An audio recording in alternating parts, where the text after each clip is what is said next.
কোনো রকম তেল নয়, একদম জল দিয়ে আজকে তোমাদের সাথে কুলচা তৈরি করে দেখাবো। একদম ঠিক শুনেছো, কুলচা একদম এক ফোঁটাও তেল ব্যবহার না করে কিভাবে জল দিয়ে এই ফুলকো ফুলকো কুলচাগুলো তৈরি করবে সেই ভিডিওটা আজকে তোমাদের সাথে শেয়ার করব। যারা আমার চ্যানেলে নতুন আছো প্লিজ চ্যানেলটা সাবস্ক্রাইব করে পাশে থাকা বেল আইকনে ক্লিক করে দিও, ভিডিওতে একটা লাইক দিতে ভুলো না।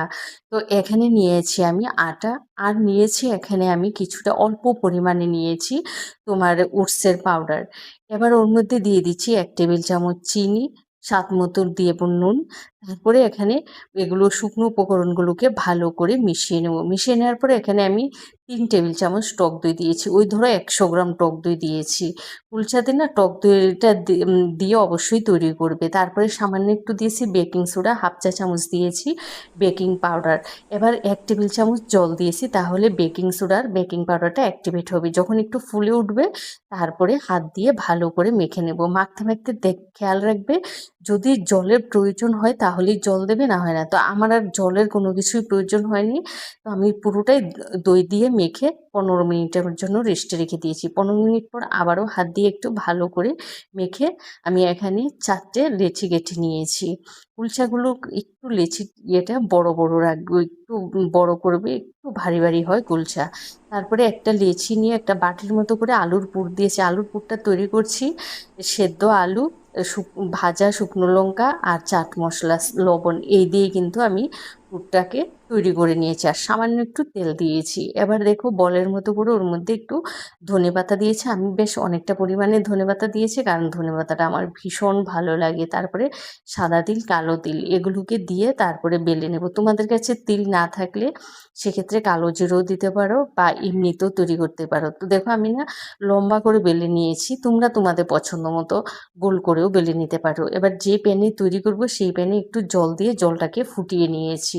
অবশ্যই জলটাকে ফুটিয়ে নিতে হবে। তারপরে কুলচা যে তৈরি করছি সেই কুলচা একটা দিয়ে দিয়েছি, দিয়ে ঢেকে দেব।